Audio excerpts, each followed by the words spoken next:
All right, let's start with the big story that is playing out in the United States, where a woman reportedly opened fire at the YouTube headquarters in Northern California, wounding at least about 3 people. Now, one of the victims is said to be a 36-year-old man and is said to be in a critical condition, while another is said to be fairly serious. Now, the female shooter later died due to self-inflicted wounds, is what is being reported. Now, the police is treating this incident not as a case of terror attack, but rather a case of domestic dispute, despite someone having opened fire inside the YouTube headquarters. It was very chaotic, as you can imagine. We did encounter one victim with an apparent gunshot wound towards the front of the business as we arrived. Several minutes later, while conducting a search of the premises, officers located a second individual with a gunshot wound that appears to may have been self-inflicted.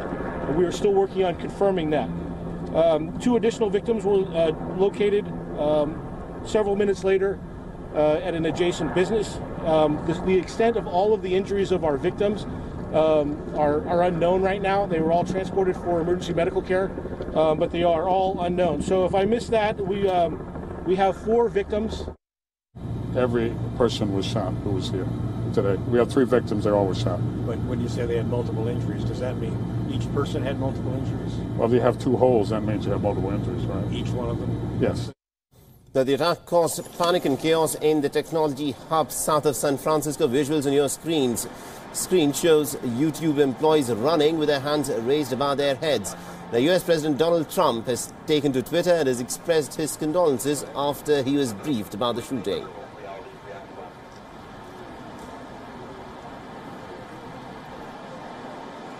Well, I saw the victim. She was in the dining room and she had a leg injury. That's a gunshot wound. So I put like a tourniquet on her to try to help her. The ambulance came and then they took her away, put a real tourniquet on her.